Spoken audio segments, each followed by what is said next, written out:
Medjitou de Djemeldine Benchenouf. Salam alaikum, Azulfillaoun, bonsoir.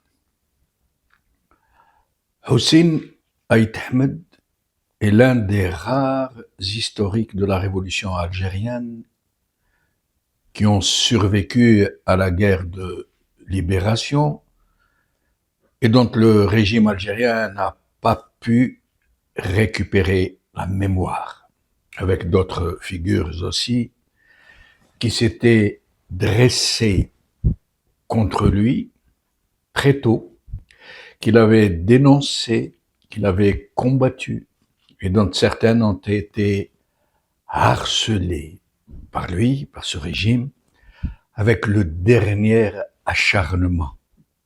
Des combattants de la liberté, des politiciens de haute tenue, qu'il a écartés, emprisonnés ou exilés, qu'il a fait assassiner par des voyous notables dans leur pays d'exil, sous l'œil souvent bienveillant des États occidentaux qui leur avaient accordé l'asile, comme cela fut le cas de Mohamed Khayder, de Karim Belkacem, de Ali André Messili. Ce régime ne pouvait pas s'accommoder avec de tels révolutionnaires, du moins de leur vivant, puisqu'il les a qualifiés de traîtres à la nation. Lorsqu'en 1964, Hossein Ait Ahmed et Ali André Messili avaient été arrêtés, le journal Alger républicain a titré, en grosse manchette bien sûr, « L'ANP capture le traître Ait Ahmed ». Voilà pourquoi ce système institué en coup d'État permanent est particulièrement dérangé par la présence entêtante de ces hommes et de ces femmes dans l'histoire de la guerre de libération nationale. Parce que pour lui, l'intrus qui pratique une honteuse exploitation de la mémoire révolutionnaire, qui la tord et la forge à sa convenance, qui en fait sa chose, puisqu'il s'est autoproclamé le digne héritier de ceux-là même qu'il a écarté par la violence et la subversion. Ces noms emblématiques de la révolution sont donc naturellement devenus la puissante antithèse de la falsification historique qu'il distille savamment avant même l'indépendance.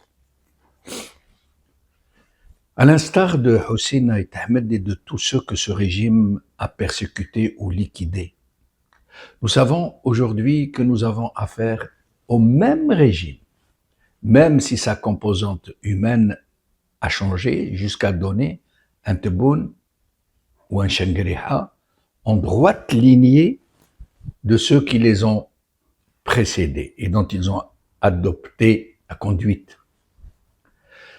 C'est le même système illégitime, menteur, fraudeur, qui tente de dresser les Algériens les uns contre les autres, qui se livre à une exploitation haineuse de la révolution, en même temps qu'il la tronque ou la falsifie.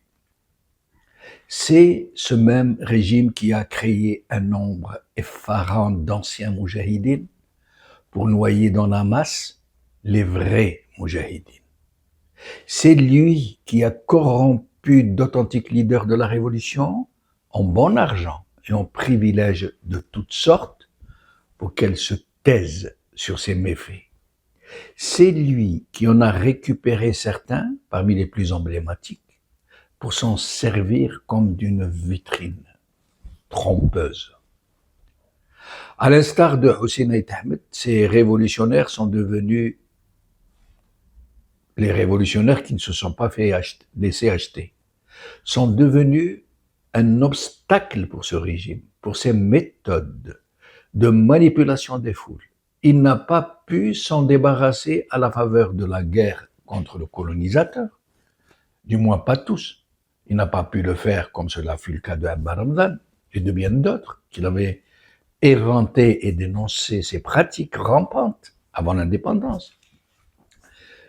Ceux qu'il avait fait liquider en douce, avaient été inscrits à l'actif du colonialisme.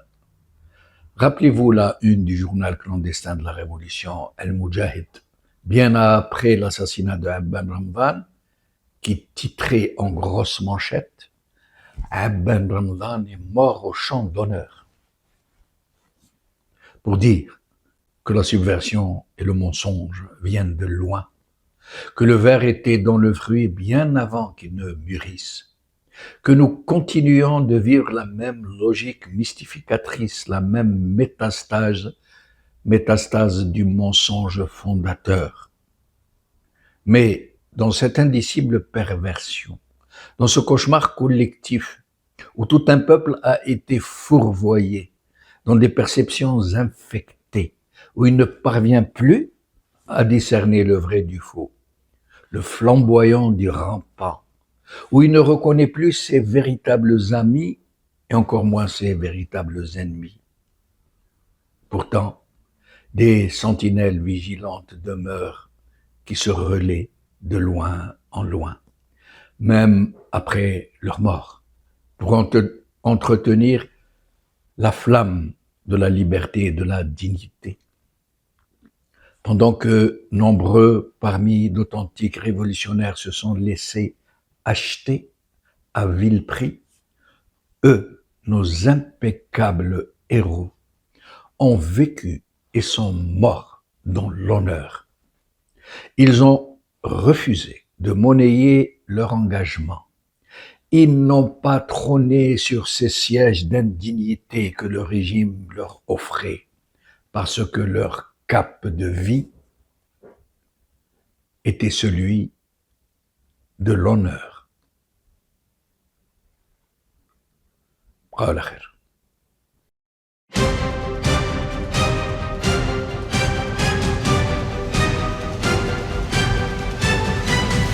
L'édito de Djemeldine Benchenouf.